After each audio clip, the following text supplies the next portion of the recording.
नमस्कार, आप सभी का स्वागत है। मेरा नाम नमन परसाई है और आज हम पढ़ने वाले हैं यूरोप महाद्वीप का पार्ट 1। इस टॉपिक को हम 2 पार्ट में पढ़ेंगे। अभी तक हमने 5 महाद्वीप पढ़ लिए हैं: उत्तर अमेरिका, दक्षिण अमेरिका, ऑस्ट्रेलिया, अफ्रीका और एशिया। ये 6वां महाद्वीप हम पढ़ने वाले हैं और उसका पार्ट 1। देखिए, सबसे पहले हम जानते हैं कि आज हम क्या पढ़ने वाले हैं, टॉपिक की फ्रेमिंग कैसी है। ठीक है, देखिए, सबसे पहले हम जो यूरोप महाद्वीप है इसके बारे में कुछ फैक्ट पढ़ेंगे। इसके बाद इसकी लोकेशन की बात करेंगे। फिर हम जानेंगे कुछ सागर हैं, आर्कटिक वृत्त है, उसके बाद कील नहर है। तो कील नहर कहाँ से कहाँ पर है, किन देशों के बीच में है। इसके बाद हम बात करेंगे इंग्लिश चैनल कहाँ पर है। उसके बाद फिर बिस्के की खाड़ी कहाँ पर है, इसकी लोकेशन क्या है, और जिब्राल्टर जल संधि की लोकेशन कहाँ पर है, किन देशों के बीच में है। उसके बाद कुछ नदियाँ हैं और इसके बाद एल्बे नदी है, राइन नदी है और फ्रांस से 2 नदियाँ निकलती हैं। इस प्रकार से आज हम टॉपिक पढ़ने वाले हैं। चलिए शुरुआत करते हैं। सबसे पहले हम बात करते हैं यूरोप के बारे में। कुछ फैक्ट हैं। देखिए, यूरोप क्षेत्रफल की दृष्टि से 6वें स्थान पर आता है। 7 महाद्वीप हैं तो ये 6th पोजीशन इसकी है। प्रायद्वीपों का प्रायद्वीप कहते हैं। यहाँ पर बहुत अधिक मात्रा में प्रायद्वीप है, इसलिए इसे प्रायद्वीपों का प्रायद्वीप कहते हैं। यहाँ एक भी मरुस्थल नहीं है, यहाँ पर एक भी मरुस्थल नहीं है। उसके बाद सबसे शांत महाद्वीप होता है, सबसे शांत महाद्वीप ये है। एक इसमें शब्द यूज़ हुआ है प्रायद्वीप। प्रायद्वीप क्या होता है? जो तीनों तरफ से पानी से घिरा होगा उसको बोलते हैं प्रायद्वीप। ठीक है, चलिए अब लोकेशन की बात करें तो जो यूरोप महाद्वीप है इसके पश्चिम में अटलांटिक महासागर है, इसके उत्तर में आर्कटिक महासागर है, इसके पूर्व में एशिया है, कैस्पियन सागर है और यूराल पर्वत श्रेणी है। इसके दक्षिण में अफ्रीका है, उसके ऊपर भूमध्य सागर है और उसके ऊपर काला सागर। इस प्रकार से इसकी लोकेशन है। इसको मैप में देखिएगा आप एक बार एटलस में, ताकि आपको और क्लियर हो पाए। क्वेश्चन आजकल मैपिंग से आ रहे हैं। इसके बाद देखें, जो नॉर्वेजियन सागर है इसकी लोकेशन पूछते हैं। आप मैप में देखिए, ये नॉर्वेजियन सागर है, ये नॉर्वे से लगा हुआ है। ठीक, चलिए इसके बाद है आर्कटिक वृत्त। 66.5 डिग्री अक्षांश रेखा को आर्कटिक वृत्त कहते हैं। ये कितने देशों से होकर गुजरती है, ये क्वेश्चन आता है। तो 4 हैं। नॉर्वे जिसकी राजधानी ओस्लो है, फिर स्वीडन इसकी राजधानी स्टॉकहोम है, फिर रूस इसकी राजधानी मॉस्को है और अंत में है फिनलैंड, इसकी राजधानी हेलेंसिकी है। अब देखिए 2 फैक्ट हैं यहाँ पे। एक नोबेल प्राइज़ होता है, ये 6 प्रकार का होता है, यानी नोबेल प्राइज़ 6 फील्ड में दिया जाता है। तो उसमें एक शांति होता है, शांति का पुरस्कार होता है, शांति प्राइज़ होता है। तो ये दिया जाता है नॉर्वे की राजधानी ओस्लो में। ठीक भाई, 6 पुरस्कार होते हैं, एक शांति का है तो वो दिया जाता है ओस्लो में। बाकी बचे 5 हैं, वो दिए जाते हैं स्टॉकहोम में।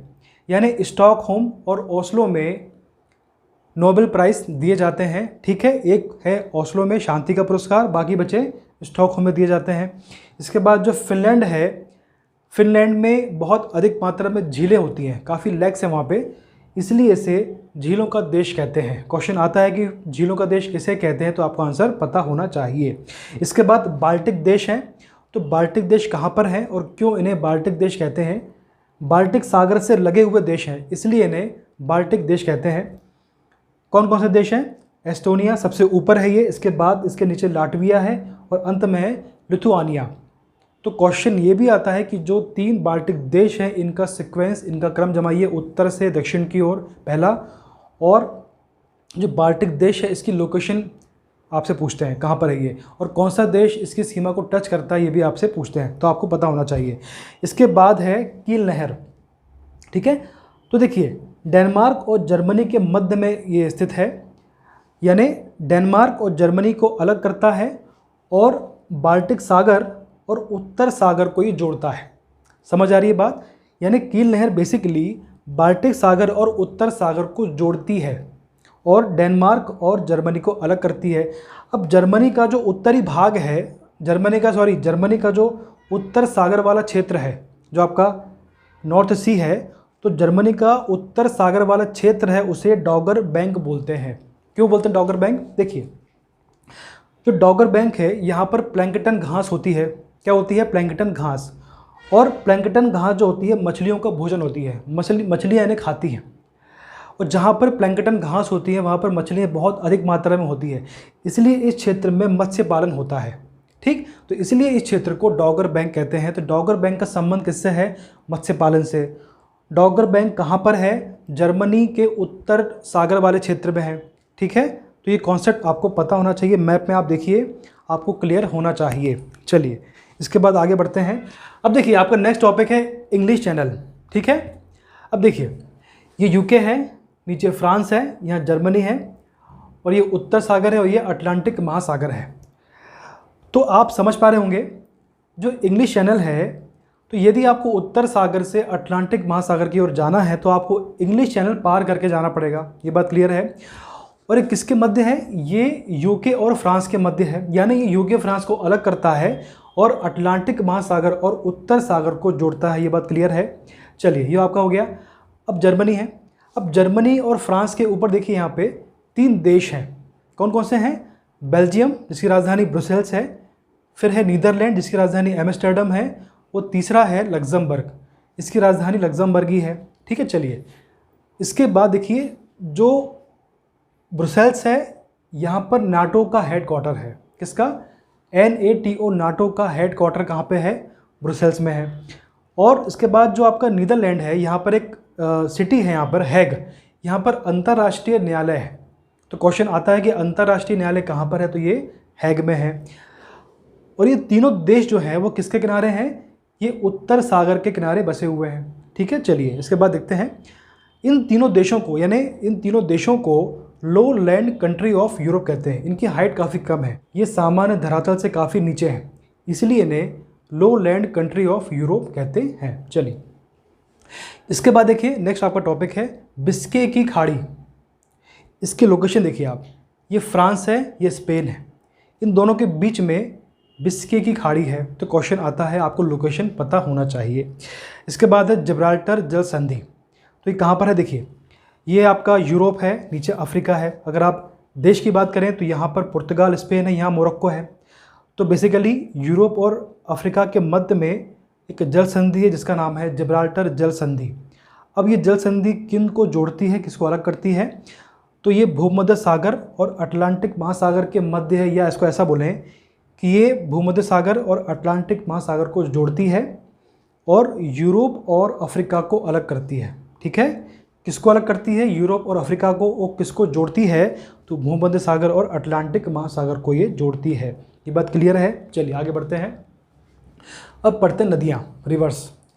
देखिए जो पोलैंड है, तो पोलैंड से 2 नदियाँ निकलती हैं। कौन कौन सी है? पहली है विस्तुला और दूसरी है ओडर नदी, या इसको ओडेर नदी भी बोलते हैं। अब जो विस्तुला है इसके किनारे एक शहर बसा हुआ है जिसका नाम है वारसा। तो यहाँ के बारे में 2 फैक्ट है। वारसा किसके किनारे बसा हुआ है? विस्तुला के किनारे। और वारसा जो है पोलैंड की राजधानी भी है, पहला फैक्ट है। इसके बाद जो सेकंड नदी है ओडर नदी, ये जर्मनी और पोलैंड के मध्य सीमा बनाती है। किसके मध्य? जर्मनी और पोलैंड के मध्य सीमा बनाती है। कौन सी नदी? ओडर नदी, ओडेर नदी। अब देखिए जो जर्मनी और पोलैंड है इसके बारे में फैक्ट और है कि जर्मनी और पोलैंड के मध्य जो सीमा होती है उसे हिंडनबर्ग सीमा कहते हैं। जहाँ तक मुझे ख्याल है ये फर्स्ट वर्ल्ड वार के समय की बनी हुई है। ठीक है, तो इन दोनों के मध्य सीमा के बारे में पढ़ लिया आपने। और जो विस्तुला नदी है और जो ओडेर नदी है, ये इन दोनों का अंत बाल्टिक सागर में होता है, यानी ये दोनों नदियाँ अपना जल बाल्टिक सागर में गिराती हैं। ये बात क्लियर है। चलिए इसके बाद नेक्स्ट नदी है एल्बे नदी। ये जर्मनी से निकलती है, जर्मनी से होकर बहती है और अपना जल गिराती है उत्तर सागर में। इसकी लोकेशन देखिए आप, जर्मनी से होकर बह रही है और उत्तर सागर में अपना जल गिराती है। इसके बारे में 2 फैक्ट हैं। इसके किनारे 2 शहर बसे हुए हैं। कौन कौन से? एक तो बर्लिन है जो कि राजधानी है, जो कि जर्मनी की राजधानी है, और दूसरा हैम्बर्ग। हैम्बर्ग जर्मनी का बहुत ही प्रसिद्ध बंदरगाह है, बहुत ही फेमस बंदरगाह है। तो क्वेश्चन आता है कि हैम्बर्ग बंदरगाह कहाँ पर है? तो ये जर्मनी में है और ये एल्बे नदी के किनारे बसा हुआ है। चलिए इसके बाद नेक्स्ट नदी है राइन नदी।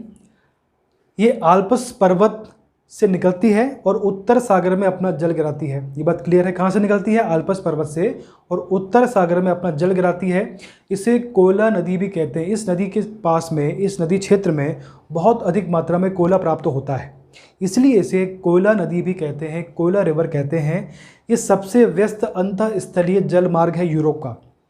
क्वेश्चन आता है कि यूरोप का सबसे व्यस्त अंतःस्थलीय जल मार्ग कौन सा है, तो वो है राइन नदी का जल मार्ग।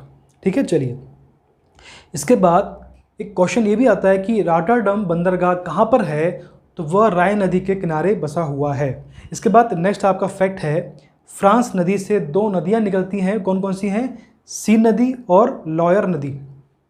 ठीक, जो सीन नदी है इसके किनारे पेरिस बसा हुआ है, जो कि इसकी राजधानी है फ्रांस की, और इसका जो अंत है, ये नदी अपना जल इंग्लिश चैनल में गिराती है। कहाँ गिराती है, इंग्लिश चैनल। ठीक है, चलिए इसके बाद नेक्स्ट नदी है लॉयर नदी।